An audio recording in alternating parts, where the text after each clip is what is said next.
आगे बढ़ते हैं। पंजाब में असेंबली इंतखाबात 20 फरवरी को हैं। पार्टियां तशहीरी मुहिम में जुट गई हैं। कांग्रेस की जानिब से राहुल गांधी ने तशहीरी मुहिम की कमान संभालते दिखाई दे रहे हैं। राहुल गांधी आज पंजाब का दौरा करेंगे।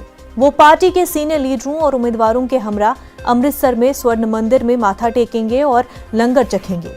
राहुल वाल्मीकि तीर्थ स्थल भी जाएंगे। राहुल गांधी जालंधर के मीठापुर में वर्चुअल रैली से खिताब भी करेंगे।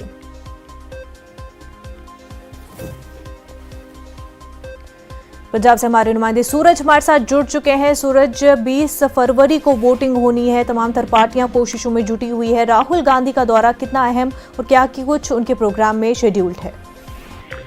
देखिए, अब से थोड़ी देर बाद अमृतसर एयरपोर्ट पर लैंड करेंगे राहुल गांधी और उसके बाद वो सीधा गोल्डन टेम्पल जाएंगे, वहां पर नतमस्तक होंगे। उसके बाद वो वहां दुर्गाना मंदिर और रामतीर्थ भी जाएंगे और उसके बाद उनका दोपहर बाद तकरीबन 3-4 बजे के आसपास जालंधर के एक गांव में जो है वर्चुअल रैली को वो उन्होंने संबोधित करना है। और उसके अलावा जो अहम बात ये है कि जो अमूमन कम होता है, जो 117 कैंडिडेट्स हैं, हालांकि अभी भी जो 8 के करीब कैंडिडेट्स हैं वो अनाउंस नहीं हुए हैं।